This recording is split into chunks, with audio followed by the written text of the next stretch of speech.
বহুকালের পুরানো যে কড়ই গাছটি নদী তীর অন্ধকার করে দাঁড়িয়ে আছে, তার মাথার ওপরকার আকাশ একটু একটু করে ফর্সা হচ্ছে।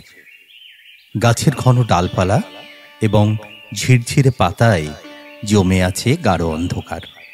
এই অন্ধকারে ছায়া পড়ছে তলায়, ফলে গাছতলায় যে একজন মানুষ বসে আছে তার মুখটি স্পষ্ট দেখা যায় না। সাদা শার্ট পরে আছে বলে অন্ধকার গাছতলায় অস্পষ্টভাবে ফুটে আছে সে। অস্থির ভঙ্গিতে বেরি টানছে বলে টানে টানে বেরির আগুন জোনাকির মতন জ্বলছে। কড়ই গাছটির গা ছুঁয়ে বয়ে যাওয়া নদীর জলে ছিল আশ্চর্য রকমের শান্ত সমাহিত ভাব। আর এই নদীর নাম রজতরেখা। বর্ষার জলে টৈটম্বর নদী, বান বন্যায় অশান্ত একাকার। গ্রীষ্মে যেন বা চিরল খাল, জলের টানে জল চলে যায় কোন সুদূরে। নদীর এপারে মানুষের বসতি, কত গ্রাম। দক্ষিণে দিঘির পার, বেশনাল, কামারখাড়া, উত্তরে বাণীখাড়া, পুরা। পশ্চিমে গ্রাম আছে নশঙ্কর। পূবে নদীর ওপার জুড়ে দীর্ঘ চড়া ভূমি, ধুধুপ মাঠ প্রান্তর। বহু দূরে গ্রাম বালিকার ভ্রুরেখার মতন গাছপালার আভাস। মানুষের ঘরবাড়ি, এলাকার রাখাল বালক নদীর সাঁতরে গরুর পাল নিয়ে যায় ওপারে চড়াতে। এপারকার সব পাখি খাদ্যের খোঁজে উড়ে যায় ওপারে। দিন শেষের আলো ভেঙে ফিরে আসে। রজতরেখার জলতলা ভরে আছে হাজারো মাছে। চিংড়ি, বেলে, পাবদা, পুঁটি, চাপিলা, টাটাকিনি, কাজলি, শিলং, ঘাড়োয়া, খল্লা, বাচা, রিঠা, কত রকম যে মাছ। মাছের লোভে দূর দূরান্তের বিল কিংবা নদীচর থেকে উড়ে আসে ধলিবগ, কানিবগ। শীতকালে আসে দূরদেশের পাখি, সারস, বেলেহাঁস, চখা। তাদের সঙ্গে মিলেমিশে একাকার হয় দেশগ্রামের পানকৌড়ি, কাঁদা খোঁজা। গৃহস্থের ছেড়ে যাওয়া বাড়ির ঝোপঝাড় কিংবা হিজলের ছায়া থেকে জলে এসে নামে ডাহুকি। পাখিদের সঙ্গে মানুষও নামে রজতরেখায়। মাছের লোভ পাখিদের চেয়ে মানুষেরও কম নয়। ভোরের আলো ফুটে ওঠার সঙ্গে সঙ্গে নদীর দুপারে সাড়া পড়ে যায়। হাত জাল, ঝাঁকি জাল, টানা জাল, কত রকমের জাল যে নামে নদীর জলে। দুপুর অবধি চলে জাল দিয়ে মাছ ধরা। দুপুরের পর ছোট ছোট ডিঙি নাওয়ে ভরে যায় নদীখানি। খাওয়া দাওয়া শেষ করে নৌকায় বসে আয়েসি ভঙ্গিতে বড়শি ফেলে লোকে। টিমটিমে আলোর হারিকেন জেলে সারা রাত ধরেও বড়শি বায় কোনো কোনো গরিব জেলে। রাতভর বড়শি পেতে রাখে কেউ কেউ, চাই পেতে রাখে, ভোরবেলা এসে তোলে। নদীর উপর নির্ভর করে বেঁচে আছে কত না মানুষ। এই অঞ্চলের বেশিরভাগ মানুষই মাছ কিনে খায় না। এক ফাঁকে বাড়ির কেউ এসে নদীতে নামলেই হলো, দিনের মাছটা হয়ে যায়। কুসুমদের সংসারের মাছটা ধরে কুসুম। ভোরের আলো ফুটে ওঠার আগেই ছোট্ট হাত জালটি নিয়ে নদীতে এসে নামে সে। রোদ ওঠার সঙ্গে সঙ্গে ফিরে যায়। ততক্ষণে হাতে ধরা মাটির হাড়ি মাছে প্রায় পরিপূর্ণ। দিনের মাছ জোগাড় হয়ে যায়। চারিদিক তো ফর্সা হয়ে গেল। সেই কুসুম আজ এখনো কেন আসছে না? কড়ইতলায় বসা মানুষটির অস্থির ভঙ্গিতেই বেরিতে শেষ টান দিল, দিয়ে টোকা মেরে নদীর জলে ফেলে দিল। তারপর সড়কের ওপার বেশ খানিকটা দূরে গাছপালার আড়ালে ঢাকা পড়া কুসুমদের বাড়ির দিকে তাকিয়ে মনে মনে বলল, আজ তুমি এত দেরি করতে আসো কোনো কুসুম?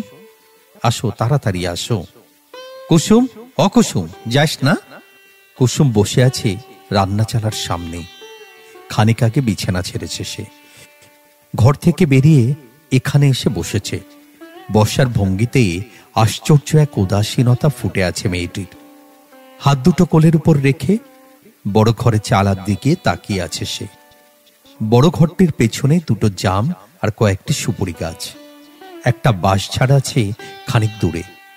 ঝাড় টপকে লম্বা মাথার একটি বাঁশ এসে হেলে পড়েছে জাম গাছ দুটির মাথা বরাবর। এইসব গাছপালায় এখন ভোরবেলার হাওয়া খেলা করছে। শন শন করে মনোমুগ্ধকর একখানা শব্দ হচ্ছে। হাওয়ার শব্দের সঙ্গে মিলেমিশে একাকার হয়েছে পাখ পাখারির ডাক। পূবদিককার পাটাতনে ঘরের মেঝেতে জায়নামাজ বিছিয়ে নামাজ পড়ছে খালেক মিস্ত্রি। আল্লাহু আকবার বলে এইমাত্র রুকুতে গেল সে। দোহাতে দুহাটু চেপে ধরে মাথা, পিঠ ও কোমর সমানভাবে রেখে দোয়া পড়ল। তারপর সামি আল্লাহু মিলান হামিদা বলে সোজা হয়ে দাঁড়ালো। এবার আল্লাহু আকবর বলে সিজদায় যাবে। ঠিক তখনই স্বামীর দিক থেকে চোখ ফিরিয়ে নিল মিস্ত্রি বউ। মেয়েকে তাড়া দিয়েই স্বামীর দিকে তাকিয়েছিল সে। কিন্তু মেয়েটির আজ কি হয়েছে? এখনো বাড়ি থেকে বেরুচ্ছে না। মায়ের কথার জবাবও তো দিল না। মিস্ত্রি বউ তারপর কুসুমের সামনে এসে দাঁড়ালো। ভুরু কুচকে বলল, কি হইছে তোর? ঘরের চালা থেকে চোখ ফিরিয়ে মায়ের মুখের দিকে তাকালো কুসুম। আনমনা গলায় বলল, কিছু হয় নাই।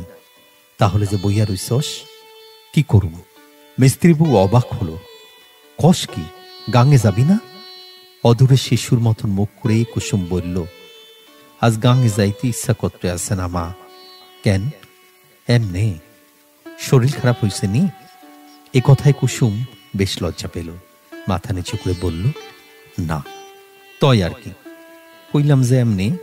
এবার তীক্ষ্ণ চোখে মেয়ের মুখের দিকে তাকালো মিস্ত্রি বউ। তাকিয়ে চমকে উঠল। মিষ্টি মুখখানি মেয়েটির কেমন খসখস হয়ে আছে, কালো শুকনো দেখাচ্ছে। চোখের কোল বেশ বসে গেছে, গাঢ় হয়ে কালি পড়েছে। চোখের পাপড়িতেই কিরকম একটা ঘুম ঘুম ভাব। এমন হয়েছে কেন? রাতের বেলা ঘুমায়নি কুসুম? এক রাত না ঘুমিয়ে কি এমন চেহারা হয়ে গেছে মেয়েটির? নাকি বেশ কয়েক রাত ধরেই ঘুম হচ্ছে না তার? উতলা গলায় মিস্ত্রি বউ তারপরে বলল, রাইতে ঘুমাস নাই? কুসুম একটা দীর্ঘশ্বাস ফেলল। না, ঘুম আসে নাই। কেন? কি জানি, তোর চোখ মুখ দেখা তো মনে হয় খালি আইজ রাইতেই না, অনেক রাত ধইরাই ঘুমাস না তুই। 3-4 রাত ধইরা ঘুম আসে না আমার, রাত ভর জায়গা থাকি। আমারে কষ্ট নাই কেন? কুসুম শুকনো মুখে হাসল। কইলে কি করতা? দোয়া দরুদ পইরা ঘুম পাড়াইতা আমারে? এ কথা শুনে মিস্ত্রি বউ একটু রাগল। গম্ভীর গলায় বলল, আল্লাহ খোদার নাম লইয়া ঠাট্টা করিস না। কুসুম আবার উদাস হলো, আনমনা হলো। আল্লাহ খোদার নাম লইয়া ঠাট্টা আমি করি না মা। আল্লাহরে আমি বহুত ডরাই, ধর্মরে বহুত ডরাই। এর লজ্ঞাই। কুসুমের কথা শেষ হওয়ার আগেই মিস্ত্রি বউ বলল, ডরানি ভালো। আল্লাহ খোদারে ডরাইলে মানুষ আর খারাপ কাম করতে পারে না, ধর্মের ডরাইলে ভালো থাকে মানুষ।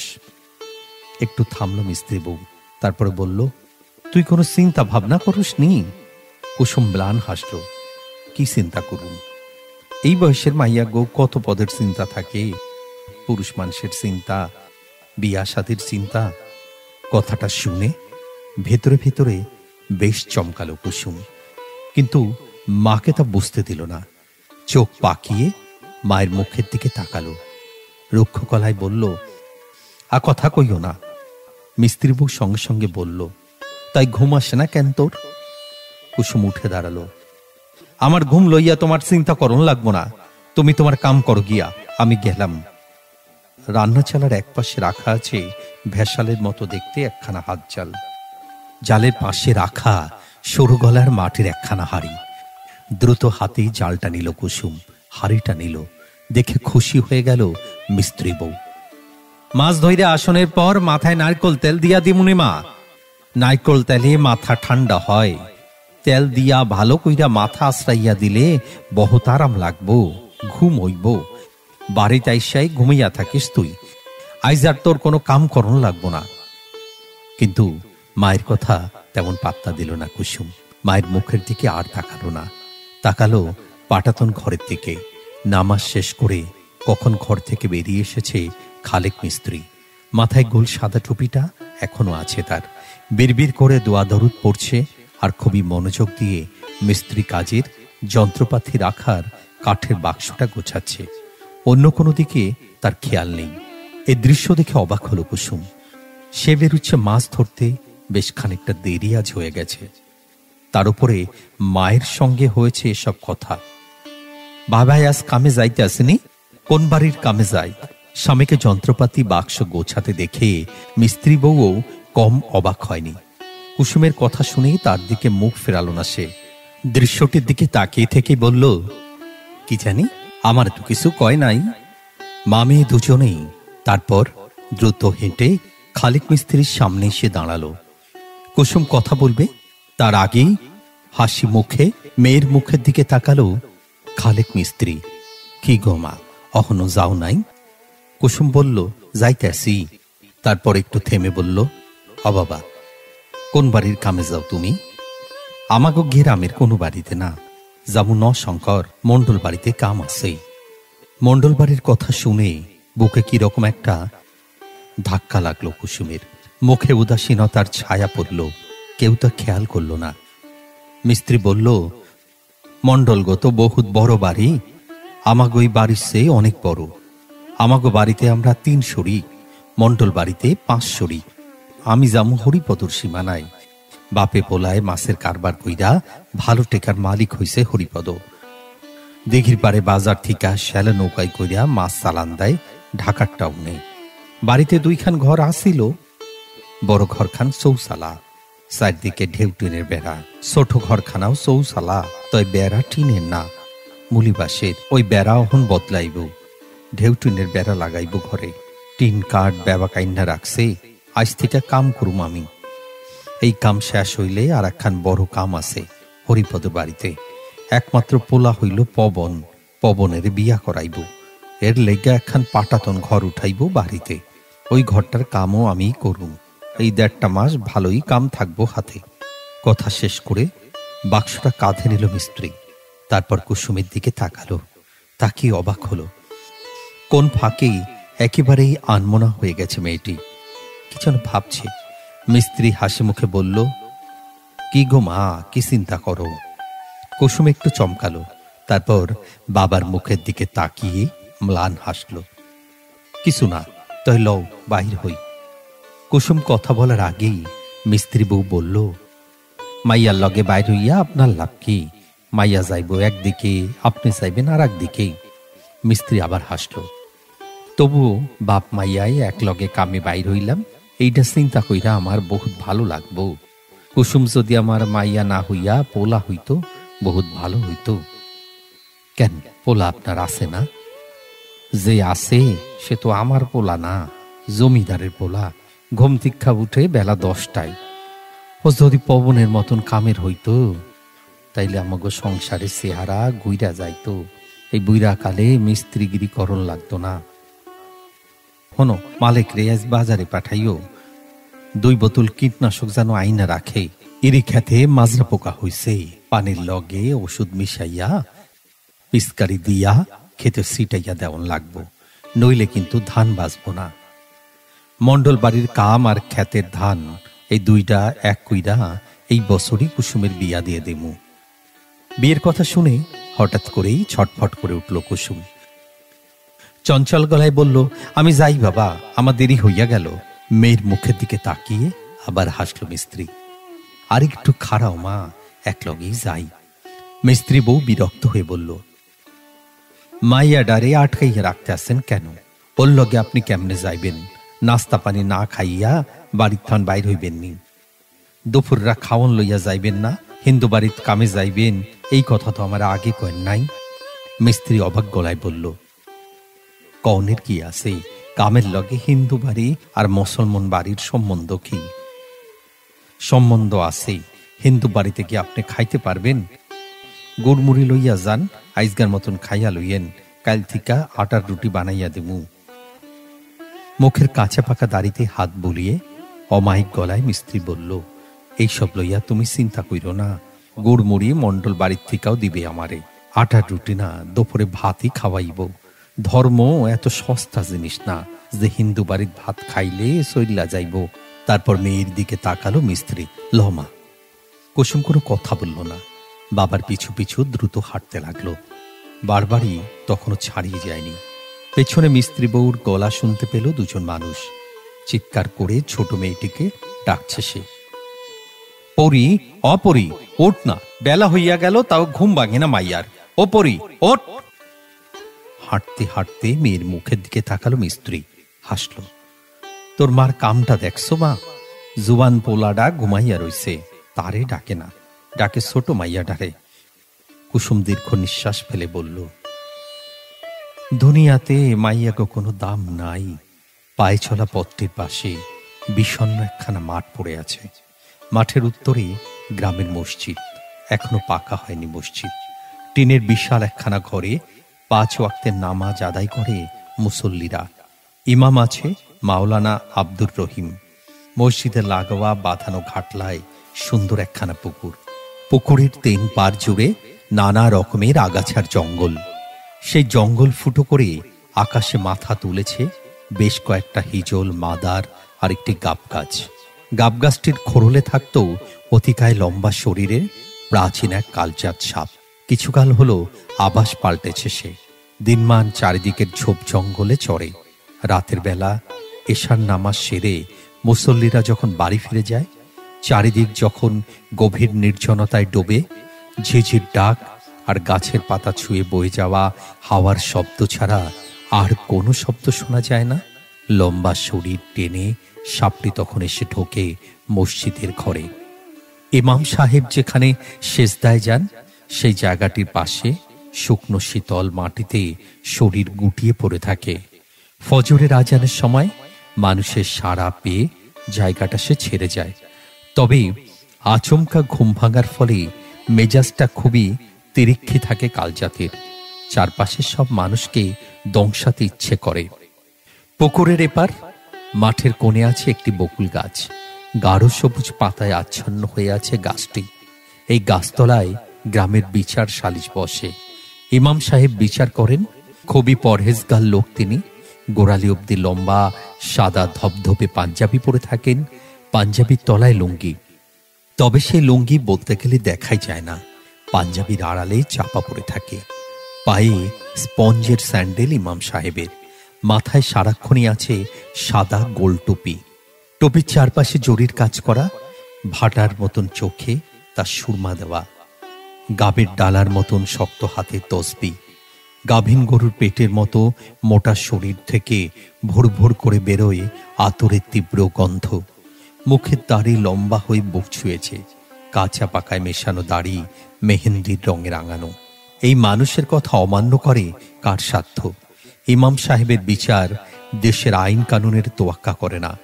তিনি তার মতো রায় ঘোষণা করেন, রায় কার্যকর করেন। প্রতি ওয়াক্তের আজান শেষ হওয়ার পরপরই চারপাশের বাড়ি থেকে নামাজি মানুষ বেরিয়ে মসজিদে এসে জড়ো হয়। ঘাটলায় বসে অজু করে তারপর ইমাম সাহেবের পেছনে কাতার বেঁধে নামাজ পড়ে। মসজিদে মানুষের সাড়া পেয়ে বিরক্ত হয়ে গুটিয়ে রাখা শরীরের ভাঁজ খোলে কালজাত।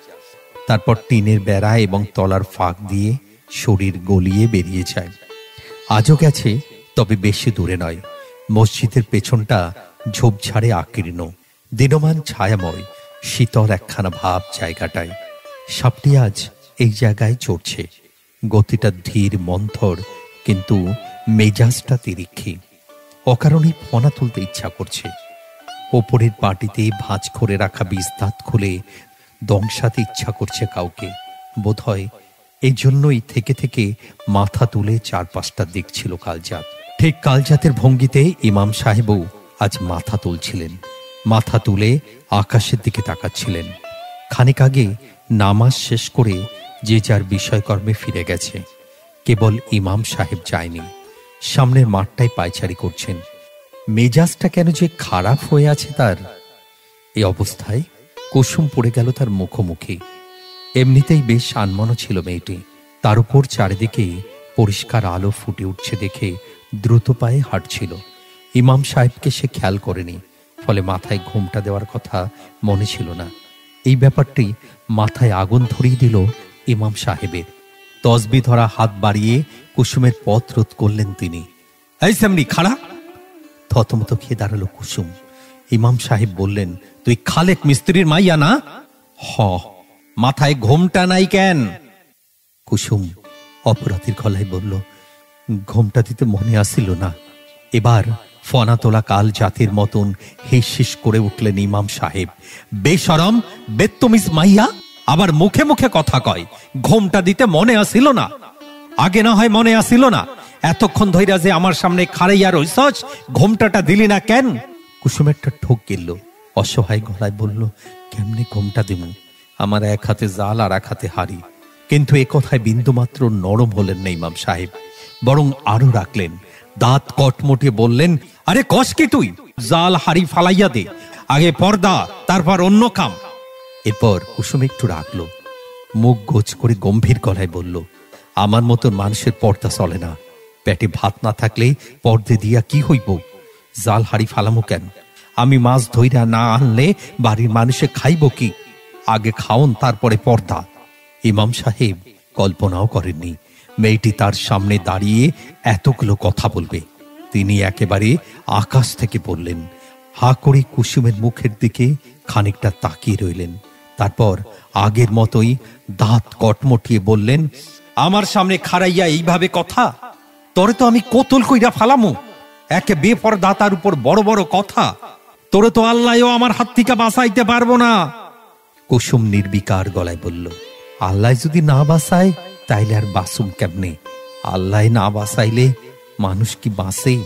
বলে আর দাঁড়ালো না, দ্রুত নদীর দিকে হাঁটতে লাগলো।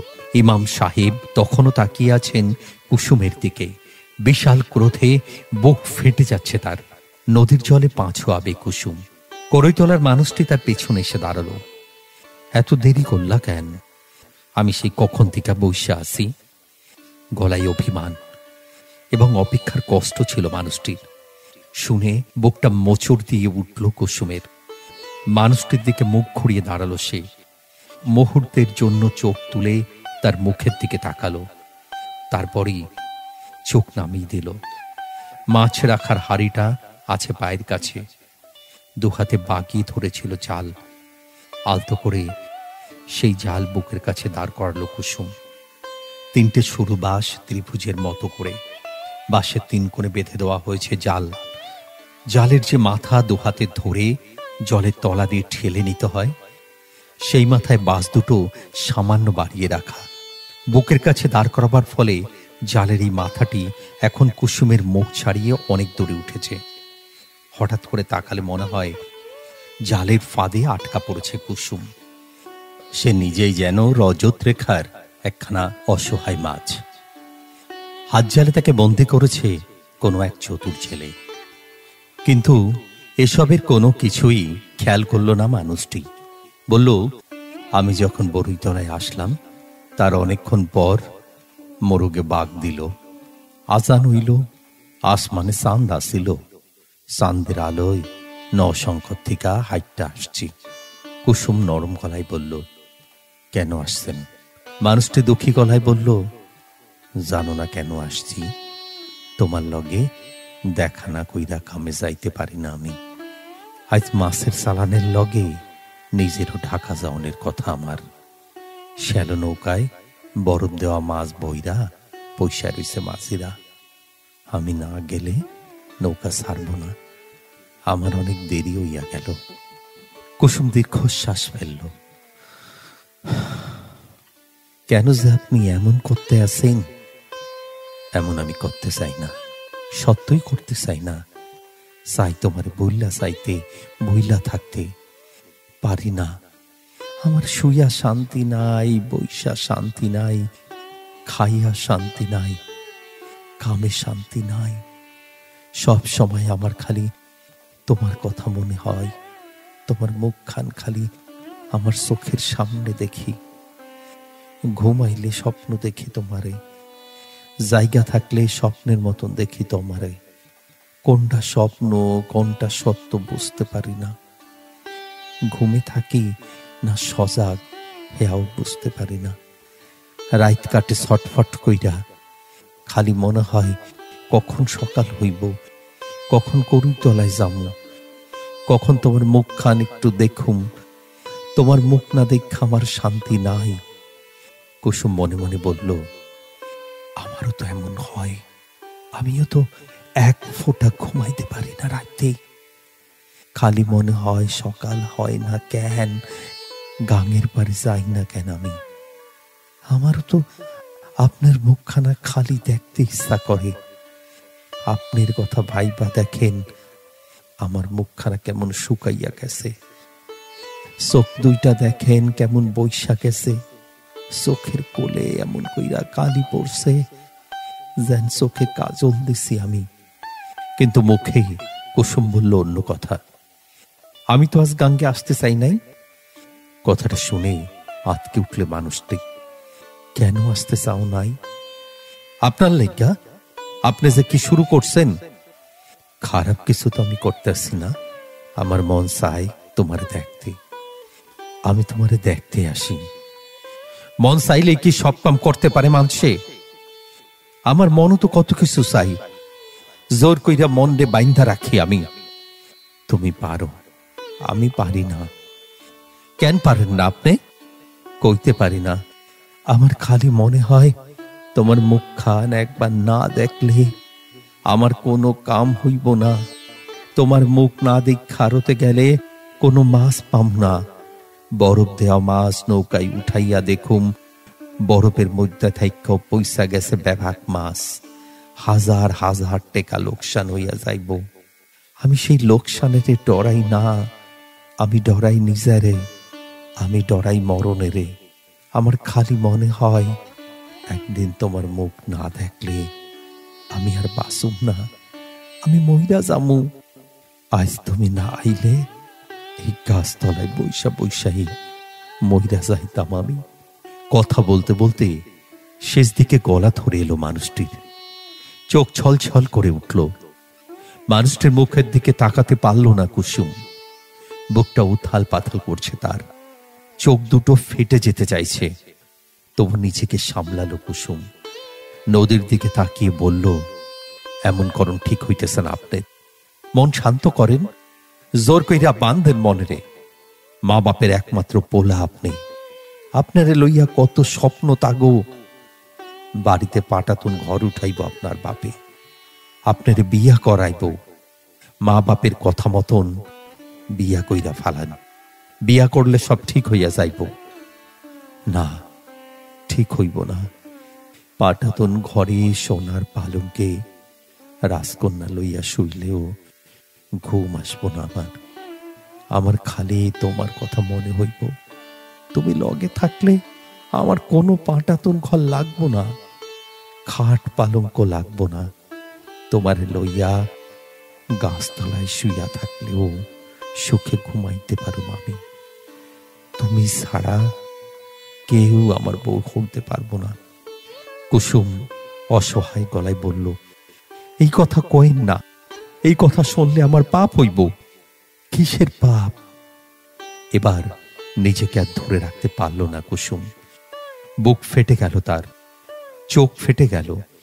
কান্নাতোর গলায় কুসুম বলল, পবন দাদা, আপনি বোঝেন না কেন যে আপনি হিন্দু? মুসলমান মাইয়া আপনার বউ হইতে পারে না।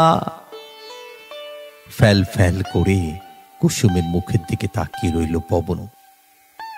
তারপরে বলল, আমি হিন্দু মুসলমান বুঝি না, আমি কোনো ধর্ম বুঝি না। আমি বুঝি শুধু তোমারই। আমি জানি শুধু তোমারই। এইসব কথা সমাজের মানুষ শুনবো না, বুঝবো না। হিন্দু মুসলমানের বিয়া দেশ গ্রামে কেউ মাইনা নিব না। না নিলে গ্রামে থাকুম না। তোমার হাত ধইরা গ্রাম সাইডা চইলা যামু। কই যাইবেন? নদীর ওপার কার ধুধু প্রান্তরের দিকে তাকিয়ে স্বপ্নময় হয়ে গেল পবনের দু চোখ। বহু দূরে অসীন কোন নদীর তীরে গিয়া ঘর বান্ধুম। সারাদিন মাছ ধরুম নদীতে। দুজন মানুষের জীবন সুখে কাটব। আমি হিন্দু, তুমি মুসলমান, এই কথা কেউ জানতে পারবো না। দিনে দিনে আমরা দুইজন জাত ধর্ম বইলা যামু। তুমি আমার লোকে চাইবা কুসুম? পবনের কথা শুনতে শুনতে তার চোখের স্বপ্ন যেন কুসুমের চোখে এসে ভর করেছে। এরকম একটি জীবনের ছবি যেন সেও দেখতে শুরু করেছে। দেখতে দেখতে আশ্চর্য এক ঘোর লেগে গেছে তার চোখে। পবনের শেষ কথাটি সে শুনতেই পেল না। পবন আবার বলল, যাইবা কুসুম? আলতো করে পবনের দিকে মুখ ফিরালো কুসুম। কথা বলল না। জালের ভেতর থেকে কিরকম চোখ করে সে পবনের দিকে তাকিয়ে রইল। কুসুমের দিকে তাকিয়ে মায়াবী গলায় পবন বলল, ঠিক আছে, এখন না কইতে চাইলে রাইতে কইও। রাইতে তোমাকে বড় ঘরের পিছনে যে বাঁশঝাড় আছে, ওই বাঁশঝাড়ের তলায় আসুম আমি। ঘরের দরজায় টুক টুক কইরা 3 খান টোকা পড়লে তুমি বুঝবা আমি আসছি। তখন সাবধানে দরজা খুইলা বাইর হইবা। কুসুম মাথা নেড়ে বলল, না। পবন ম্লান হাসল। ঢাকা দীক্ষা একখানা জিনিস আনুম তোমার লাইগা, ওইটা দিয়ে আসুম আর শুনে আসুম তুমি কি কও। কুসুম আবার বলল, না, রাইতে আপনি আমাকে বাড়ি যাইয়েন না, আমি বাইর হব না।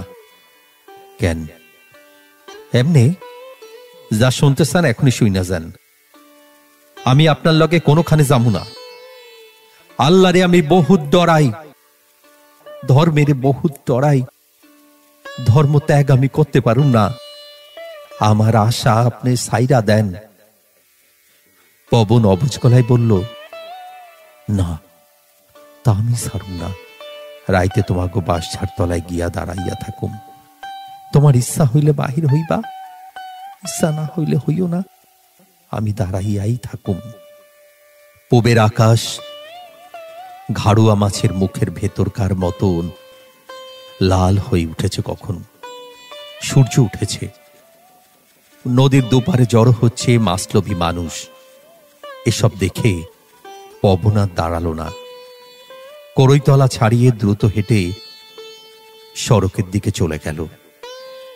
কুসুমের তখন কি যে অসহায় লাগছে। বুক ফেটে যেতে চাইছে গভীর কান্নায়। ইচ্ছে করছে নদী তীরে বেলে মাটিতে লুটিয়ে পড়ে কাঁদে, কিন্তু তেমন কান্না কাঁদবার ক্ষমতা নেই কুসুমের। তাকে ওভাবে কাঁদতে দেখলে নদীতে মাছ ধরতে আসা মানুষ ভিড় করবে চারপাশে। হাজারো প্রশ্নে জর্জরিত করবে কুসুমকে। তার চেয়ে বুকের কান্না বুকে চেপে রাখা ঢের ভালো। চোখের কান্না লুকিয়ে রাখা ভালো চোখের ভেতরে। তাই করল কুসুম। এক হাতে চোখ দুটো খানিকক্ষণ চেপে রেখে গভীর করে 1 ফোঁটা দীর্ঘশ্বাস ফেলল। তারপর জাল বাগিয়ে জলে নামল। টুক টুক করে 3টি টোকা পড়ল দরজায়। সেই শব্দে চমকে উঠল কুসুম। বুকটা ধরফর করতে লাগলো। তবু নিঃশব্দ মাথাটা সামান্য তুলল সে। বুঝতে চাইল কেউ টের পেয়েছে কিনা। বোধহয় পায়নি। পেলে সঙ্গে সঙ্গে সাড়া দিত। এই ঘরে 4 জন মানুষ তারা। চৌকিতে আছে বাবা, মেঝেতে মা, পড়ি আর কুসুম। মালেক থাকে পাটাতন ঘরে। জোয়ান মর্দ ছেলে। বাবা মা বোনেদের সঙ্গে এক ঘরে থাকে কি করে? এখন কত রাত কে জানে। ঘরের ভেতর নিরেট অন্ধকার থাকার কথা, কিন্তু অন্ধকারটা তেমন নয়। বেড়ার ফাঁক ফোকর দিয়ে চাঁদের আলো যতটুকু পারে এসে ঢুকেছে। জমাট অন্ধকার হালকা করে দিয়েছে। তীক্ষ্ণ চোখে তাকালে প্রতিটি মানুষের মুখ দেখা যায়। মানুষগুলোর মুখ দেখার চেষ্টা করল কুসুম। তার পাশে শুয়ে আছে পড়ি। 10-12 বছরের মেয়ে, কিন্তু শোয়ার ভঙ্গিটা একেবারেই শিশুর মতন। হাত পা ছড়িয়ে চিত হয়ে আছে, মুখটা কাত করা কুসুমের দিকে। মাথাটা হেলে পড়ছে বালিশ থেকে। ঠোঁট বোধ হয় সামান্য ফাঁক হয়ে আছে পরীর। লালা ঝরে বালিশ ভিজেছে। বিশ্রী একটা গন্ধ আসছে মুখের কাছ থেকে।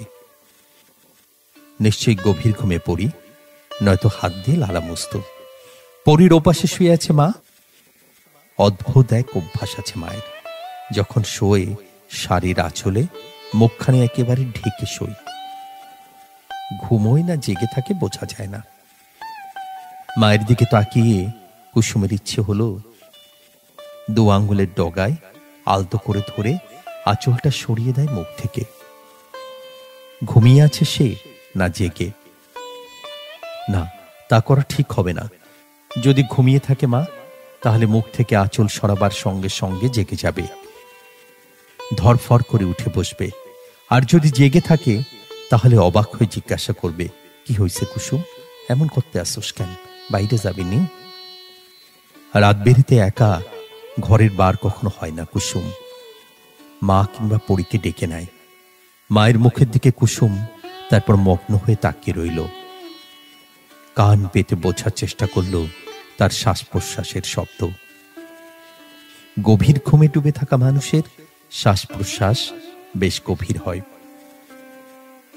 তারপর বাবার দিকে তাকালো কুসুম। অবশ্য না তাকালেও হতো, দিনভর মণ্ডল বাড়িতে কাজ করে এসেছে। বেড়ার দিকে মুখ ফিরিয়ে যে এমন করে নাক ডাকছে এখন। ফজরের আজানের আগে কিছুতেই ঘুম ভাঙবে না তার। এত কিছু দেখে বুঝেও কিন্তু কুসুম তারপরে উঠে দাঁড়ালো না, দরজা খুলে বেরুলো না। যেমন নিঃশব্দে মাথা তুলেছিল, তেমন নিঃশব্দেই মাথা রাখলো বালিশে। বুক কাঁপিয়ে একটা দীর্ঘশ্বাস পড়তে চাইল। দীর্ঘশ্বাসটা কুসুম চেপে ফেলল।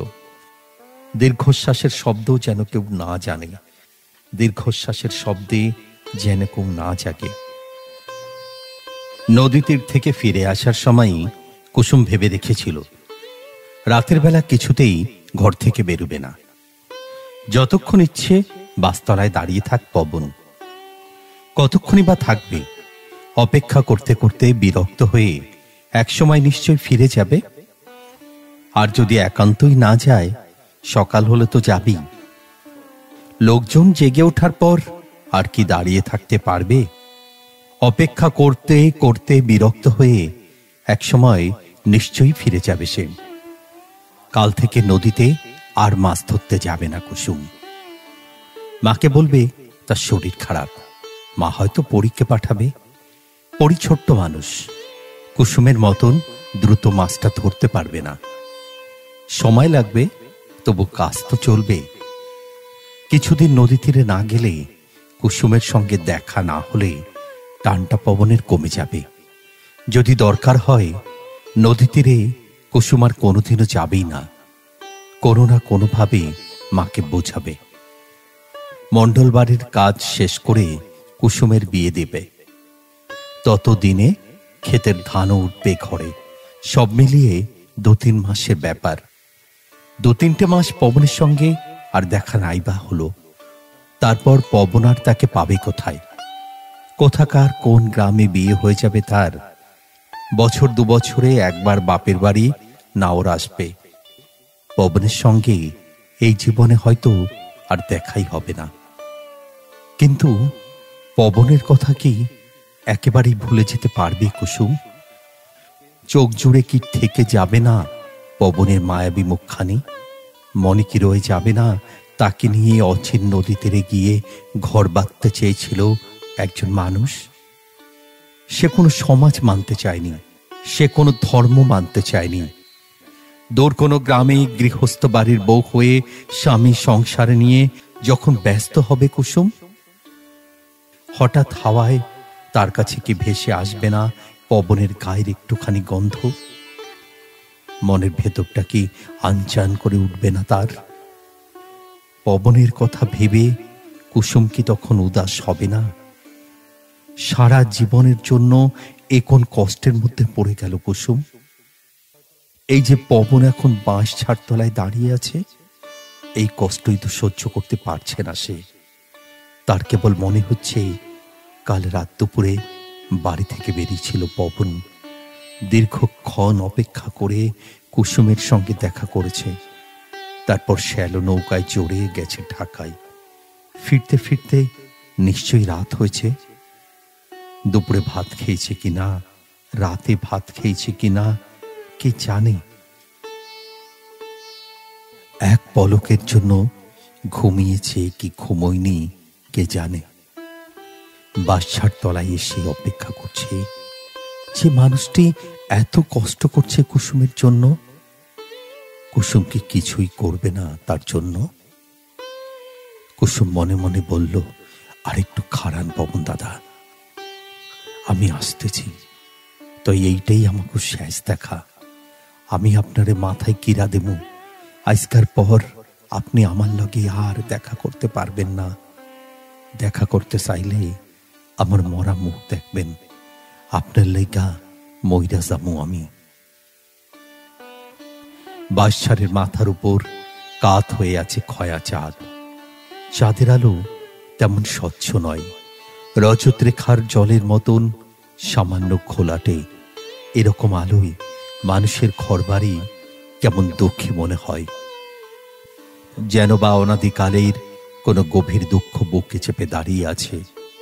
গাছের পাতায় পাতায় খেলছে নিশীথ বেলার মগ্ন হাওয়া। হাওয়ার শব্দের সঙ্গে মিশেছে ঝিঝির ডাক। দূরে কোথাও একাকী ডেকে ক্লান্ত হচ্ছে এক রাত পাখি। ডানায় চাঁদের আলো মেখে উড়ে যায় বাদুর। কুসুমদের বাড়ির বাঁশঝাড় তলায় দাঁড়ানো পবনের গায়ের কাছে ঘুরঘুর করছে একটি সাহসী ইঁদুর। ঝরা পাতায় সরসর করে শব্দ হয়, কিন্তু এসবের কিছুই খেয়াল করে না পবন। এক দৃষ্টে কুসুমদের বড় ঘরটির দিকে তাকিয়ে আছে সে। অদ্ভুত এক অভিমানে বুক ফেটে যাচ্ছে তার, চোখ জ্বালা করছে। কুসুম কি সত্যি সত্যি বেরোবে না? এতটা নিষ্ঠুর সে হয় কি করে? একবারও কি পবনের কথা সে ভাববে না? নাকি নিশ্চিন্তে ডুবে আছে গভীর ঘুমে? পবন এসে যে দরজায় টোকা দিয়েছে শুনতে পায়নি? পবন এসে যে বাঁশঝাড় তলায় দাঁড়িয়ে আছে সে কথা কি তার মনে নেই? পবন মনে মনে বলল, তবু আমি ফিরে যাবো না, তবু আমি দাঁড়াইয়া থাকুম, সারা রাত দাঁড়াইয়া থাকুম, সকাল হইলেও যাবো না। দেখি কুসুম আমার কাছে কেমনে না আসে। দরকার হইলে কুসুমের বাপ ভাই আমারে ধরুক, মারুক, যা ইচ্ছা তাই করুক, আমি যাবো না। ঠিক তখনই ঘরের দরজা খুলে সাবধানী চোখে চারদিক তাকাতে তাকাতে নরম পায়ে বাঁশঝাড় তলার দিকে হেঁটে এলো কুসুম। দেখে আনন্দে একেবারে আত্মহারা হয়ে গেল পবন। সামনাসামনি এগিয়ে গিয়ে দু হাতে কুসুমের একটা হাত ধরল সে। মুগ্ধ গলায় বলল, আমি জানতাম তুমি আসবা, তুমি না এসা পারবা না। আলতো করে হাতটা ছাড়িয়ে নিল কুসুম। ধীর শান্ত গলায় বলল, অনেক কিছু চিন্তা কইরে আসলাম। কি চিন্তা? শুনলে আপনি খুব কষ্ট পাইবেন, তাও না বললে আমার কোনো উপায় নাই। পবন একটু চুপ করে রইল, তারপরে বলল, কপালে কষ্ট থাকলে তো পাইতেই হইব, কও শুনে। কুসুম সরাসরি পবনের মুখের দিকে তাকালো। নদীর পাড়েও এইসব কথা আপনারে আমি বলছি, আপনি শুনতে চান নাই, বসতে চান নাই। পবন দাদা, আমারে আপনার কথা দেওয়ান লাগবো। আইজগার পর থেকে আপনি আমার লগে আর দেখা করণের চেষ্টা করবেন না। আমার চিন্তা আপনি ভাটিয়া দিবেন। পবন পরিষ্কার গলায় বলল, এইটা আমি পারুম না। কথাটা শুনে কুসুম খুব দুঃখী হয়ে গেল। তাইলে তোমার অন্য ব্যবস্থা করণ লাগবো। কি ব্যবস্থা? কুসুম উদাস গলায় বলল, না, আপনার কোনো ঝামেলায় ফালাম না আমি, যা করণের নিজেই করুন। পবন একটু ভয় পেয়ে গেল। এমন কইরা কথা কইতাছ কেন? কি করবা কও আমারে? এরই ক্ষেতের মাছরা পোকা মারণের লইকা কীটনাশক আইনা রাখছে ভাইজান। কীটনাশক তো বিষ, পুরো এক শেষে খাইয়া ফেলামো। কুসুমের কথা শুনে পবন একেবারে দিশে হারা হয়ে গেল। দু হাতে পাগলের মতন কুসুমের একটা হাত ধরল। ভাঙাচোরা গলায় বলল, না না না, এছাড়া আমার আর কোনো উপায় নাই।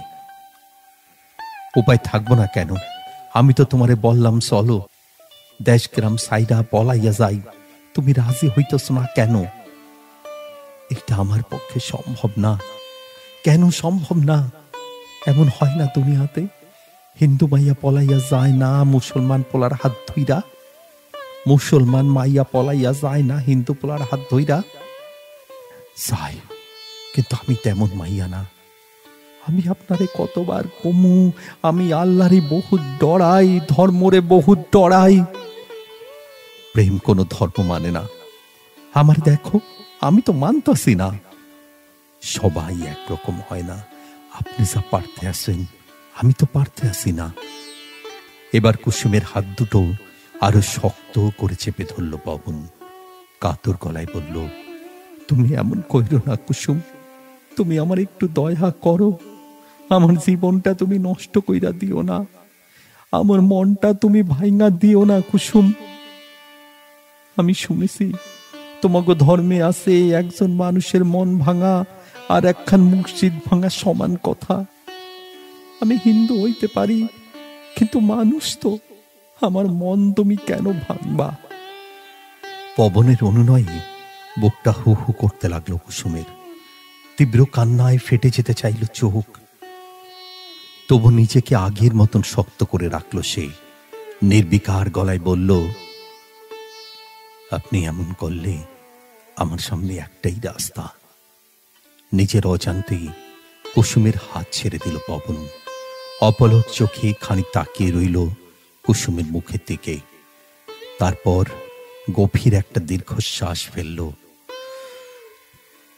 ঠিক আছে, আমার মুখ আমি আর কোনো দিন তোমারে দেখাবো না, এই আমাকে শেষ দেখা। তাই আমার একখান অনুরোধ তুমি রাখবা। ঢাকা থেকে তোমার লইগা ছোট্ট একখান নাকফুল আনছিলাম, সাদা পাথরের নাকফুল।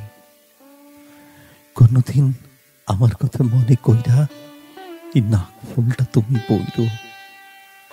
কথা বলতে বলতেই শেষ দিকে গলা ধরে এলো পবনের। বুক পকেটে হাত দিয়ে কাগজের ছোট্ট করে জড়িয়ে রাখা নাকফুলটা বের করলো সে, কুসুমের হাতে দিল। আনমনা ভঙ্গিতেই জিনিসটা নিল কুসুম, নিয়ে ব্লাউজের ভেতর বুকের কাছে রেখে দিল। তারপর দু হাতে আঁকড়ে ধরল পবনের দুটো হাত। কোথা থেকে যে আকুল করা এক কান্না এলো কুসুমের। সেই কান্নায় চোখ ভেসে গেল, তার গাল ভেসে গেল।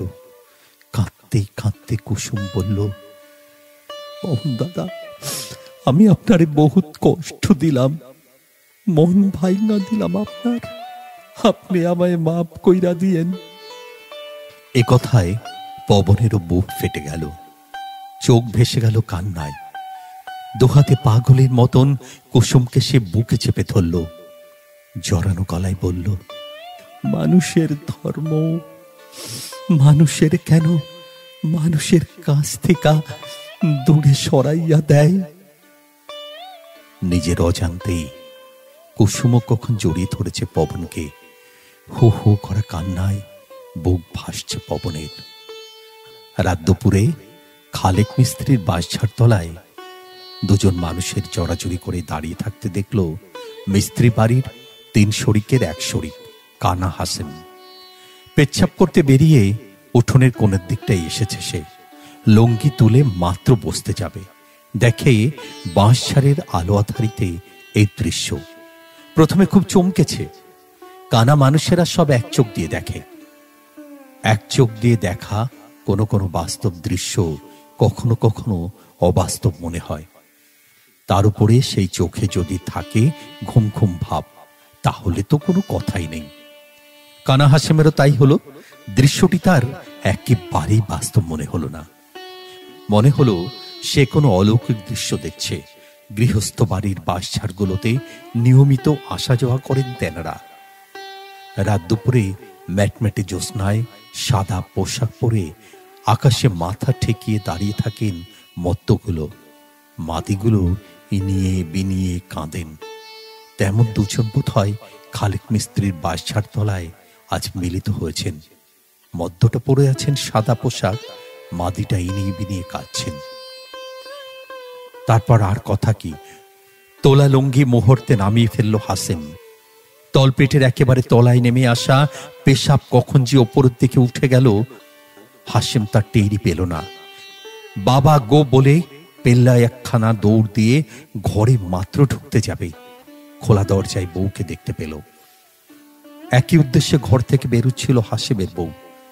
স্বামীর অমন দিশাহারা ভাব দেখে বলল, কি হয়েছে আপনার, এমন করতে আছেন কেন? বউকে দেখে ধরে প্রাণ এলো হাসেমের। গলার স্বর গলায় আটকে গেছে বলে কথা সে বলতে পারল না। কায়ক ক্লেশে আঙুল তুলে খালেক মিস্ত্রির বাসার তলাটা দেখালো। ব্যাপারটার আগামাথা কিছুই বুঝল না বউ। গলা নামিয়ে বলল, কি? হাসেমের গলায় এবার স্বর ফুটল। ভয়ে কাঁপতে কাঁপতে ক্ষীণস্বরে সে বলল, তারা একজন না দুইজন। ব্যাপারটা তবু বুঝল না হাসেমের বউ। গভীর সন্ধর গলায় বলল, কোন কি দেখি তো। কাশেম আর কথা বলার সুযোগ পেল না। তার বউ দ্রুত হেঁটে উঠোনের কোণের দিকে চলে গেল। হাসেমের হৃৎপিণ্ডটা তখন চাটাইয়ে আটকা পড়া সর্পটির মতো লাফাচ্ছে। ঘরে ঢুকে যে দরজা দেবে, বউটা তো বাইরে গেল। তেনাদের নজরে যদি পড়ে যায় তাহলে তো সর্বনাশ হবে। কি করবে বুঝে ওঠার আগেই বউটি হাসেমের কাছে ফিরে এলো। হাসেমের কানের কাছে মুখ নিয়ে ফিস ফিস করে বলল, মাইয়া ডারে তো চিনলাম, কুসুম পোলা ডারে চিনলাম না।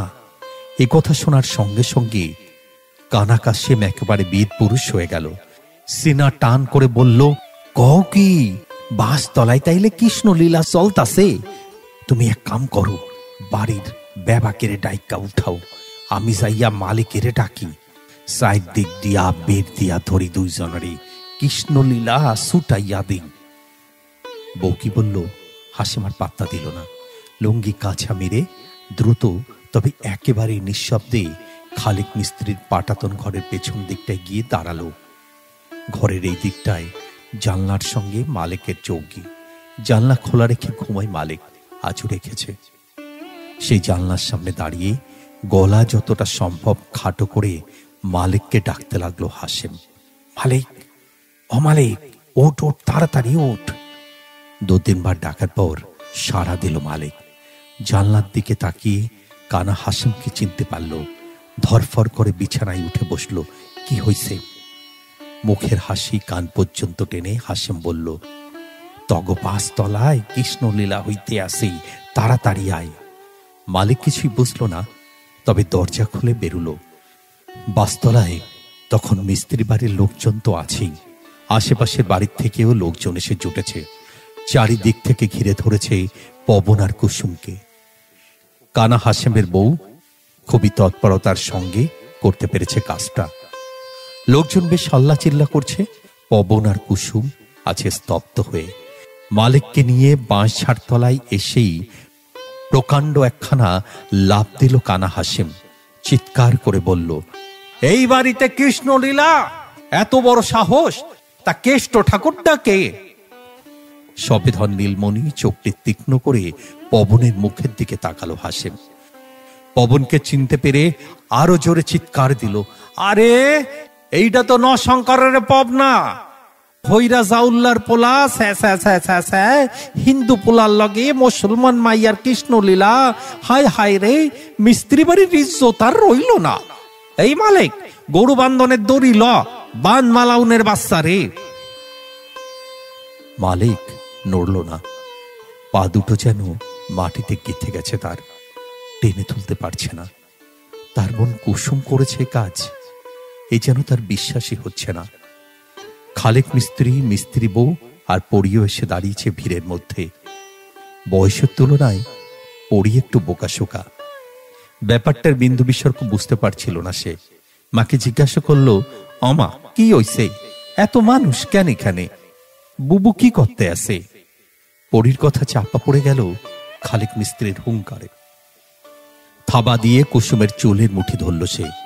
দাঁতে দাঁত চেপে বলল, বাচ্চা মাইয়া, এমনি চুন কালি দিলি আমার মুখে, তরে আমি জবাই কইরা ফালামু, জবাই কইরা তরে আমি গঙ্গে ভাসাইয়া দিব।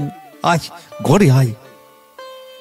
টেনে হিচড়ে কুসুমকে নিচের উঠোনের দিকে নিয়ে চলল মিস্ত্রি। কুসুম কোনো শব্দ করল না, কিন্তু পরি একেবারে তেড়ে উঠল। দৌড়ে গিয়ে প্রায় ঝাঁপিয়ে পড়ল বাবার উপরে। কি করছে বুবু? তুমি এমন মারতেছো কেন? সাইরা দাও বুবুরে, তুমি সাইরা দাও বাবা। এক হাতেই পরির ঘাড় বরাবর বিশাল একটা ধাক্কা দিল মিস্ত্রি। পরি একেবারে উড়ে গিয়ে পড়ল খানিক দূরে। বেশ ব্যথা পেল, তবু তার গায়ে লাগলো না। উঠে মিস্ত্রি এবং কুসুমের পিছু পিছু ছুটতে ছুটতে বলল, বুবুরে তুমি সাইরা দাও বাবা, বুবুরে তুমি সাইরা দাও, সাইরা দাও। মিস্ত্রি পাত্তা দিল না। বড় ঘরে তাওয়ায় বসে ইনিয়ে বিনিয়ে কাঁদছিল মিস্ত্রি বউ। বিলাপ করছে, আমার পেটের মাইয়া হইয়া এমনি কাম তুই করলি কুসুম, এমন কইরা মান ইজ্জত খোয়াইলি। কুসুম বসে আছে ঘরের মেঝেতে, একেবারেই যেন পাথর হয়ে আছে সে। চোখে পলক পড়ে না, মুখে কোনো বিকার নেই। পরি বসে আছে তার গা ছুঁয়ে, যেন বোনটিকে সে পাহারা দিচ্ছে। কাঁদতে কাঁদতে বিলাপ করতে করতে হঠাৎই খেপে গেল মিস্ত্রি বউ। কুসুমের দিকে তাকিয়ে মুখ বিকৃতি করে বলল, ওই মাগি, করছিলি মুসলমান পোলার লগে করতিস, বিয়া শাদি দিয়ে দিতাম, ইজ্জতটা বাঁচত। অহন তোমার এই কুলো গেল, ও কুলো গেল। তোর মতন মাইহেরে আমি বিয়া দিব কেমনে? কে বিয়া করব তোরে? চটচট করে 3 বার কপাল চাপড়ালো মিস্ত্রি বউ। ব্যাভা কি কপালের দোষ? এমন দুঃখ আসিল এই কপালে। খালেক মিস্ত্রি বসে আছে অদূরে। আসছে মন্ডল বাড়ির কাছে যায়নি। অমায়িক মুখখানি তার থম থম করছে। ভেতরে ভেতরে প্রচন্ড রাগে ফেটে যাচ্ছে। দাঁতে দাঁত চেপে রাগ সামলাচ্ছে বলে গালের চাপদারির আড়ালে ফুলে ফুলে উঠছে মাংস। স্ত্রীকে কপাল চাপড়াতে দেখে মুখ ঘুরিয়ে তার দিকে তাকালো মিস্ত্রি। প্রকাণ্ড একটা ধমক দিল স্ত্রীকে। ওই ভাগি, অহন বিলাপ করো কেন? অহন কেন কপাল থাবড়াও? আগে মনে আসিল না তোর? মাইয়া শিয়ানা হইলে যে চোখে চোখে রাখতে হয়, বোঝস নাই তুই? বুঝুম না কেন? আমি তো চোখে চোখেই রাখছি, খারাপ কোনোদিনও কিছু দেখি নাই। আমারে কইতো আল্লাহ রে ও বহু ডরায়, ধর্মেরে ডরায়। অহন তো দেখি সব মিথ্যা। আল্লাহরে ডরাইলে, ধর্মেরে ডরাইলে কেউ এমন কাম করে? ওরে জিগান কেন এমন করলো? স্ত্রীর কথা শেষ হওয়ার সঙ্গে সঙ্গে উঠে দাঁড়ালো মিস্ত্রি। ঘরে ঢুকেই ধাম করে একটা লাথি মারল কুসুমের পেট বরাবর। কোক করে একটা শব্দ করল কুসুম, উড়ে গিয়ে বেড়ার সঙ্গে পড়ল। পাশে বসা পরি এতটা কল্পনাও করেনি। সে একেবারে হকচকিয়ে গেল। দিশে হারার মতন ছুটে গিয়ে কুসুমকে ধরল। কুসুম কোনো শব্দ করল না, কাঁদল না। আগের মতোই পাথর সে।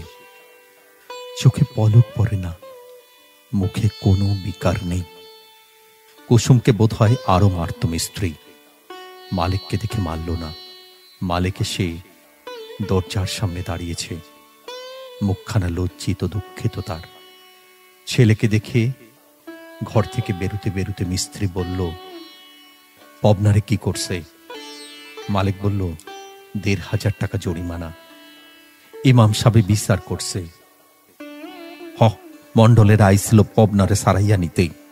মন্ডল খারাইয়া হাত জোর কইরা কইল, আমার ফলায় অন্যায় করছে, এর লইগ্যা আমি হাত জোর কইরা মাফ চাইতে আছি।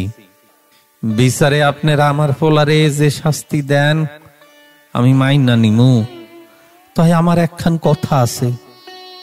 আমি মনে করি দোষ আমার পোলার থেকে মিস্ত্রি বাড়ির মাইয়াই বেশি করছে। পুরুষ মানুষে অনেক কিছু করতে পারে, মাইয়ারা পারে না। আমার পোলাই তো আর জোর কইরা মিস্ত্রির মাইয়ারে ঘর থেকে বাইর করে নাই। মাইয়া স্বেচ্ছায় বাইরে আইছে, দোষ মাইয়াটারই বেশি। খালেক মিস্ত্রি মাথা নাড়ল। সত্য কথাই কইছে মন্ডল। সালিশের মানুষরাও কইল, ইমাম সাহেবও কইল মন্ডলের কথা ঠিক। এর লেগায় পবনের গায়ে হাত উঠায় নাই। 2000 টাকা জরিমানা করল। এইরা মন্ডল ইমাম সাহেবের হাতে পাইয়া ধইরা 500 টাকা কমাইছে। টাকা আদায় হয়েছে। লগে লগে টাকা দিয়া পবন রে সারাইয়া নিছে। এরা টাকাটা কার কাছে? ইমাম সাহেবের কাছে। এই টাকা বলে মসজিদ পাকাকরণের কামে লাগবো। মিস্ত্রি বউ অস্থির গলায় বলল, যেই কামে ইচ্ছা লাগুক, কুসুমের কি হইব? এইটা করছো না কেন? মালিক দীর্ঘশ্বাস ফেলে বলল, কি হইব আমি কেমনে কমু? বৈকালে বিচার বসবো। গ্রামের ব্যাপক মানুষের এই বকুলতলায় যাইতে কইছে ইমাম সাহেব। কুসুমের লোকে যাইতে কইছে আমাকে ব্যাপক তেরে। মিস্ত্রি কাঁদো কাঁদো গলায় বলল, তা তো করবই। তারপর আকাশের দিকে তাকিয়ে হাউ মাউ করে কাঁদতে লাগলো।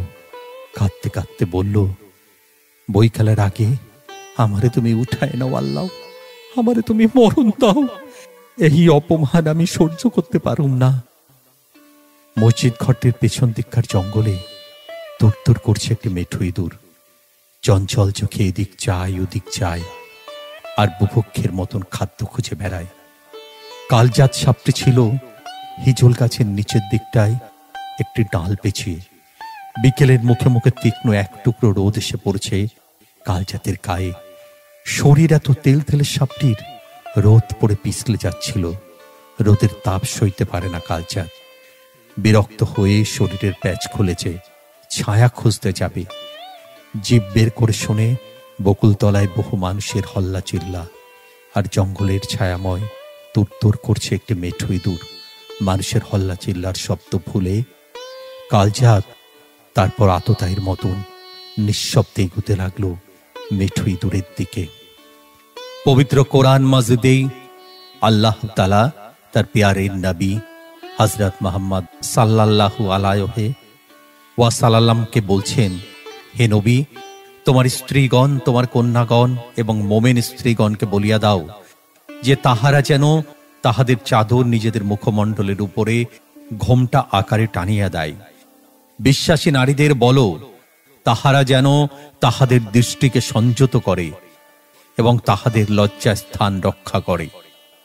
তাহারা যাহা সাধারণত প্রকাশ করিয়া থাকে তাহা ছাড়া তাহাদের অন্য আভরণ প্রকাশ না করে।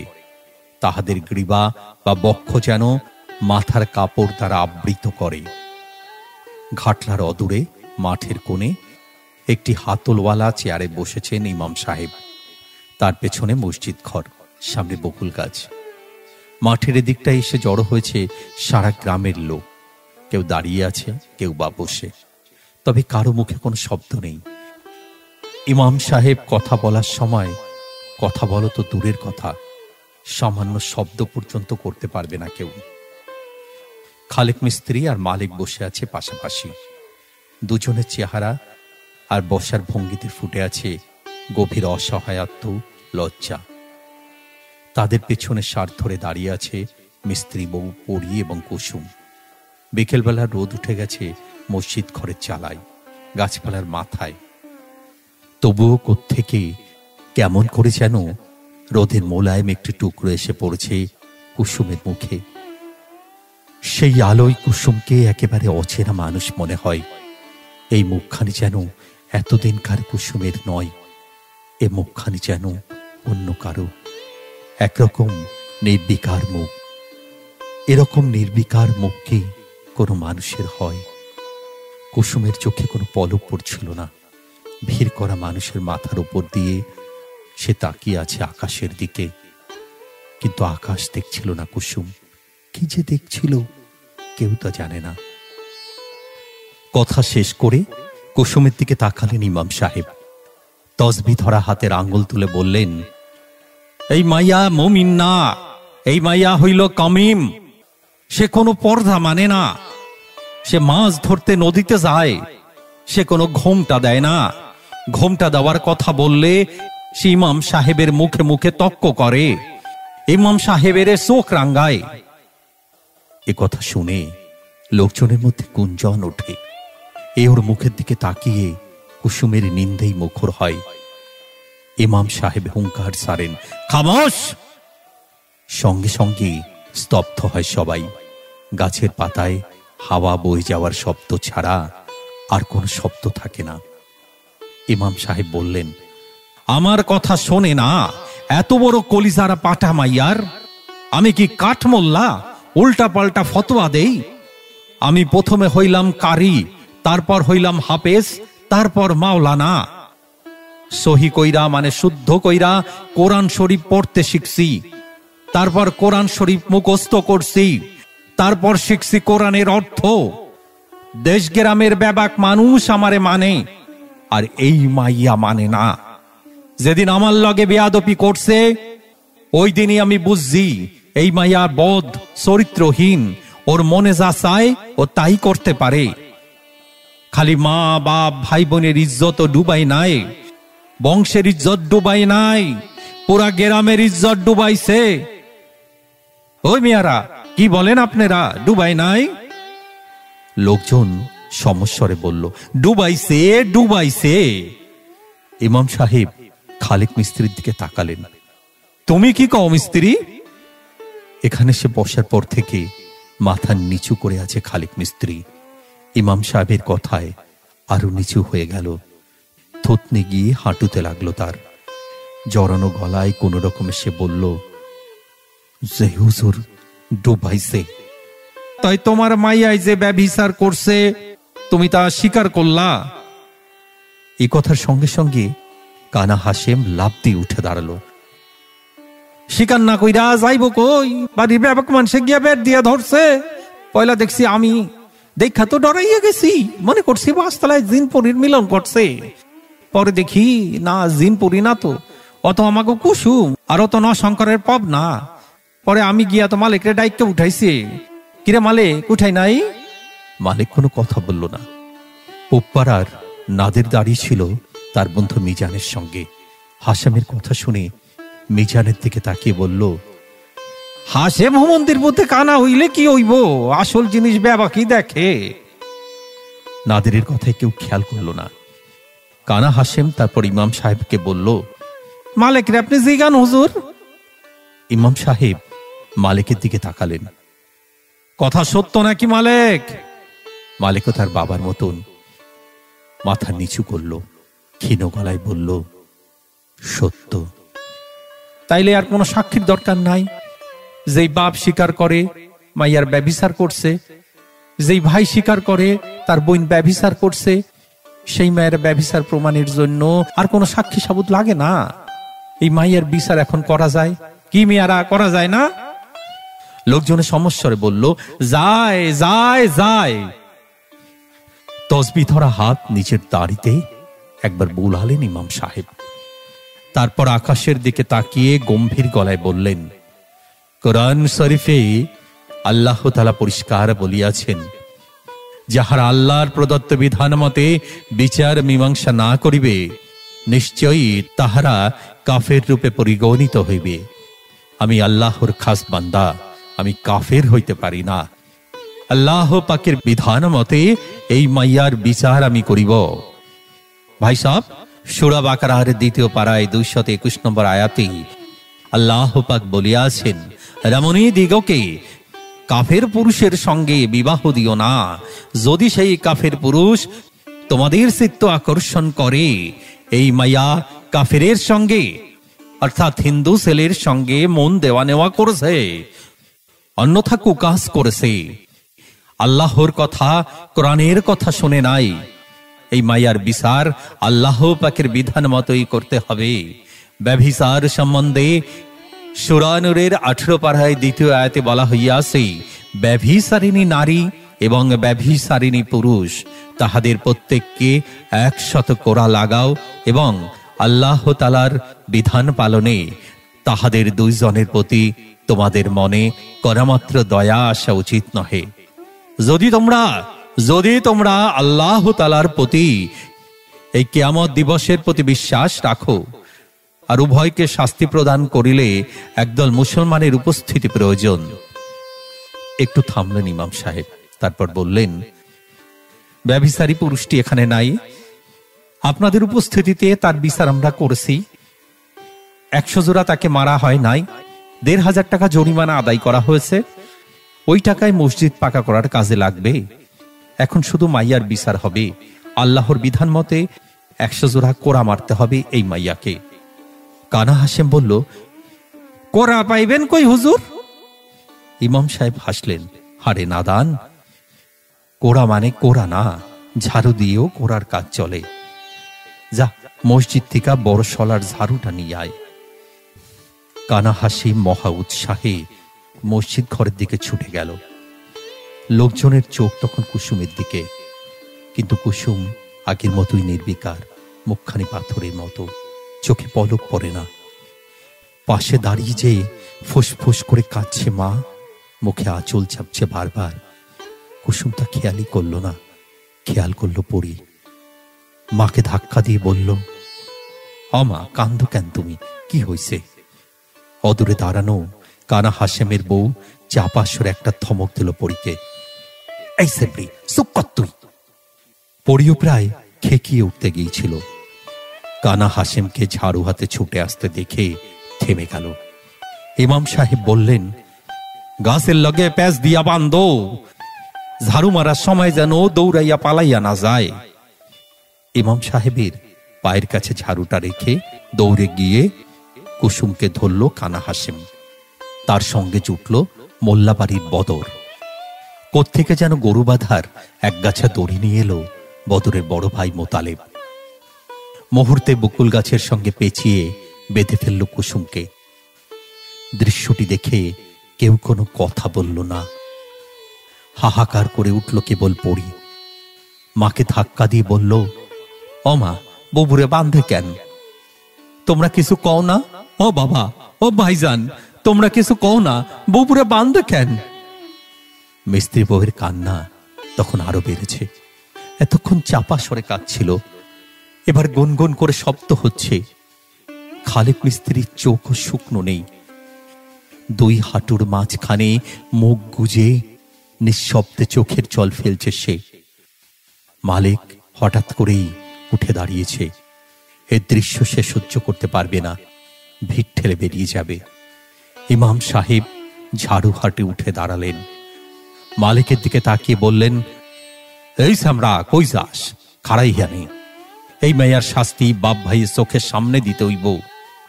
খালেক মাথা নিচু করে দাঁড়ালো। ইমাম সাহেব পায়ে পায়ে কুসুমের সামনে গেলেন। ঝাড়ুটা মাত্র তুলবেন, নাদে বলল, ঝাড়ু না মাইরা তো জরিমানাও করা যায়। মিস্ত্রির কাছ থেকে যদি 1,500 টাকা আদায় করা হইতো, এই টাকাটা রাইলে মসজিদ পাকাকরণের কামে লাগতো। মিস্ত্রিটা জিজ্ঞান না হুজুর, টাকা দিতে রাজি আছে কিনা? ইমাম সাহেবের কথা বলার আগেই হাঁটুতে গুঁজে রাখা মুখ তুলল খালেক মিস্ত্রি। এক হাতে চোখ মুছে পরিষ্কার গলায় বলল, টাকা দিতে রাজি না, আমার কাছে টাকা নেই, থাকলেও টাকা দিতাম না। এমন মাইয়া থাকুন না থাকুন এক কথা, 100টা না 1000 ঝাড়ু মারে নড়ে। ইমাম সাহেব সহি উচ্চারণ বললেন, বিসমিল্লাহির রহমানুর রহিম। তারপরই প্রথম বাড়িটা মারলেন কুসুমকে। কুসুম এখনো আগের মতনই নির্বিকার। 2 জন মানুষ যে তাকে ধরে এনে গরু বাঁধার দড়ি দিয়ে গাছের সঙ্গে বেঁধেছে। সারা গ্রামের মানুষ যে তাকিয়ে তাকে দেখছে। ইমাম সাহেব যে মসজিদের ঝাড়ু দেবার বেশ শক্ত একখানা ঝাড়ু দিয়ে শরীরের যাবতীয় শক্তি একত্রিত করে এইমাত্র তাকে একটা বাড়ি দিলেন। কোনো কিছুই যেন গায়ে লাগছে না তার। প্রথম বাড়িটা দিয়ে ইমাম সাহেব একটু থামলেন। লোকজনের দিকে তাকিয়ে বললেন, অমিয়ারা, আপনারা কিন্তু গুনবেন, আমার তো খেয়াল থাকবো না, 100টা হইলে বইলেন। লোকজন স্তব্ধ হয়ে আছে, কেবল ছটফট করছে পরি। একবার মায়ের মুখের দিকে তাকাচ্ছে, একবার বাপ ভাইয়ের দিকে। হাউমাউ করে কাঁদতে কাঁদতে বলছে, ও বাবা, ভাইজান, হুজুর বুবুরে মারতে আসে কেন? বুবু তো মইরা যাইবো, তোমরা কিছু কও না। ও মা, ও বাবা। ততক্ষণে দ্বিতীয় বাড়িটাও মেরেছেন ইমাম সাহেব। কেউ কিছু বুঝতে পারল না। হঠাৎ করেই পাগলের মতন ছুটে গিয়ে তার হাতের ঝাড়ুটা আঁকড়ে ধরল পরি। ঝাড়ুটা ইমাম সাহেবের হাত থেকে ছিনিয়ে নেওয়ার চেষ্টা করল। আমার বুবুরে আপনি মারতে আসেন কেন? কেন মারতে আসেন আমার বুবুরে? আচমকা এরকম একটি কাণ্ডে ইমাম সাহেব বেশ থতমত খেলেন। তারপর কানা হাশেমের দিকে তাকিয়ে বললেন, ওই হাশেম, সেমরিটারে ধইরা রাখ। সঙ্গে সঙ্গে লোহার মতন শক্ত দু হাতে পরীকে ধরল হাশেম। টেনে হিচড়ে ভিড়ের এক পাশে এনে দু হাতে পরীর দু হাত এমন করে ধরে রাখলো, অসহায় শিশুর মতন ছটফট করতে লাগলো পরী, চিৎকার করতে লাগলো, সাইরা দাও আমারে, সাইরা দাও, আমার বুবুরে তো মাহিরা পালাইলো। পরীর কথা কেউ পাত্তা দিল না। ইমাম সাহেব তখন অবিরাম ঝাড়ু চালাচ্ছেন। নাক মুখ দিয়ে হুম হাম করে জান্তব শব্দ হচ্ছে তার। কুসুমের গায়ে একটি করে ঝাড়ুর বাড়ি পড়ে, আর বহতা হাওয়া সেই লজ্জায় স্তব্ধ হয়। কুসুমের গায়ে একটি বাড়ি পড়ে, সূর্য গুটিয়ে নেয় তার সব আলো, পৃথিবী বিষণ্ণ হয় মেঘের ছায়ায়। কুসুমের গায়ে একটি বাড়ি পড়ে, বৃক্ষেরা নত হয় গভীর শোকে, মৌন হয় মুখর পাখিরা। রজত রেখার জল রং বদলায়, নীল হয় আশ্চর্য এক বেদনায়। জলের উপর শ্বাস ফেলতে উঠে দীর্ঘশ্বাস ফেলে যায় নিরীহ মাছ। ঝোপঝাড়ের ছায়ায় বিষাক্ত কালজাত থাবা দিয়ে ধরে অসহায় মেঠো ইঁদুর। কুসুমের গলা আঁকড়ে তার বুকের কাছে মুখ গুজে শুয়ে আছে পরী।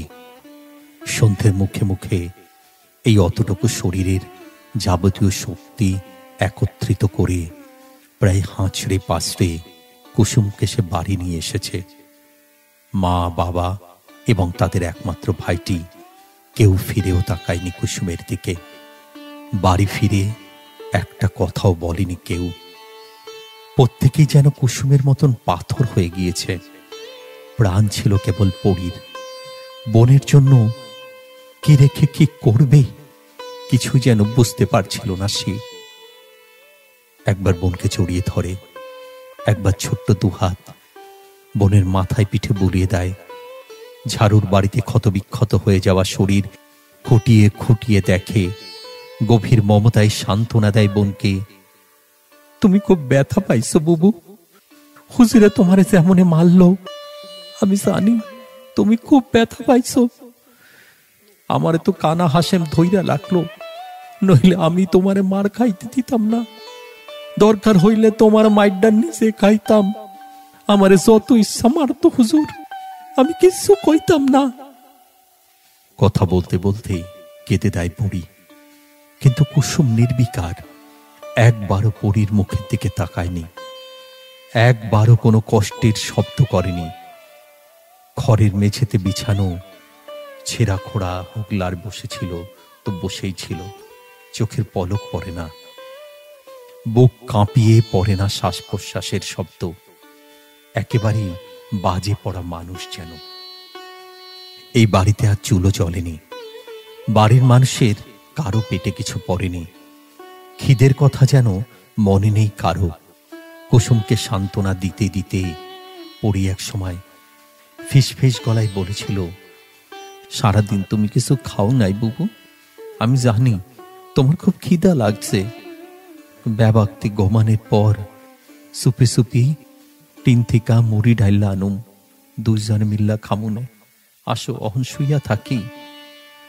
দু হাতে কুসুমকে ধরে বসে থাকা জায়গায় তারপর শুয়ে দিয়েছিল পড়ি। নিজে শুয়েছিল কুসুমের গলা জড়িয়ে, বুকের কাছে মুখ গুজে। এখনো ওই একই অবস্থায় আছে, তবে গভীর ঘুমে। আলতো করে পরীর হাতটা নামিয়ে দিল কুসুম। নিঃশব্দে উঠে বসল। বেড়ার ফাঁক ফোকর দিয়ে আসা চাঁদের আলোয় গত রাতের মতোই তরল হয়ে আছে ঘরের অন্ধকার। আবছা চোখে দেখা যায় পরীর পাশে মায়ের আঁচল ঢাকা মুখ, চৌকির উপর কুসুমের দিকে কাত হয়ে থাকা বাবার মুখ। গভীর ঘুমে ডুবে আছে প্রতিটি মানুষ। বুকের ভেতর হাত ঢুকিয়ে পবনের দেওয়া নখফুলটা তারপর বের করল কুসুম। এত ধকল গেল শরীর উপর দিয়ে, তবু জায়গা মতন রয়ে গিয়েছিল জিনিসটা। এই নাকফুল তো নাকফুল নয়, কুসুমের জীবন মরণ। আশ্চর্য এক ঘোর লাগা চোখে নাকফুলটির দিকে খানিক তাকিয়ে রইল কুসুম। তারপর অতি যত্নে নাকে পড়ল। পড়তে পড়তে পবনের উদ্দেশ্যে মনে মনে বলল, এই যে আমি তোমার দেওয়া নাকফুল বললাম, এই যে আমি তোমার কথা মনে করলাম, তোমার কথা মনে কইরা মরতে পারলেও সুখ আমার। গত রাতের পর এই প্রথম বুকের ভিতর উথলে উঠল কুসুমের তীব্র কষ্টের এক কান্না। বুক ফেটে চৌচির হলো কুসুমের, চোখ ফেটে চৌচির হলো। নিজের অজান্তে উঠে দাঁড়ালো কুসুম। তাকের উপর থেকে হাত বাড়িয়ে নিল কীটনাশকের শিশি। এরই ক্ষেতের মাঝেরা পোকা মারার জন্য এনে রেখেছিল মালিক। শিশি হাতে কুসুম তারপর ঘর থেকে বেরুলো। ঈশ্বরের পৃথিবী তখন আশ্চর্য রকম মোহনীয় হয়েছিল। চাঁদ ছিল আকাশের ঠিক মাঝখানে, ফুটফুটে জ্যোৎস্নায় ভেসে যাচ্ছিল চরাচর। নিশীথ বেলার হু হু হাওয়ায় দুলছিল গাছের পাতা, পাতার সঙ্গে মিলেমিশে দুলছিল পাতার ছায়া। বহু দূরে কেঁদে ফিরছিল একাকী এক রাত পাখি। হাওয়ার টানে পাখির কান্না কাছে আসে, দূরে যায়। রাত পোকারা গলা খুলেছিল মধুর স্বরে, গানে গানে শীতল করছিল উষ্ণ মাটি। প্রকৃতির এই মহান সৌন্দর্য একটুখানি নষ্ট হয়েছিল কুসুমের কান্নায়। চোখের জলে গাল ভেসে যাচ্ছিল কুসুমের, বুক ভেসে যাচ্ছিল। উঠোনে দাঁড়িয়ে আকাশের দিকে তাকিয়েছিল সে, চাঁদের দিকে তাকিয়েছিল। তারপর মুখের ওপর ওপর করেছিল কীটনাশকের শিশি। সেই তরল আগুন বুক পুড়িয়ে নেমে যায় কুসুমের। মুহূর্তে ঝাপসা করে ফেলে চোখের দৃষ্টি। আস্তে ধীরে উঠোনের মাটিতে লুটিয়ে পড়ে কুসুম। চাঁদের আলোয় নাকের ফুলখানা জল জল করে তার। জড়িয়ে আসা ঝাপসা চোখে কুসুম তবু দেখতে পায় আশ্চর্য সুন্দর একখানা নদী বয়ে যায়। নদী তীরে অন্ধকার করে দাঁড়িয়ে আছে এক বৃক্ষ। বৃক্ষতলায় অপেক্ষার কষ্ট বুকে নিয়ে বসে আছে এক দুরন্ত প্রেমিক। সে কোনো শাসন মানে না, সে কোনো ধর্ম মানে না, সে কোনো ধর্ম মানে না।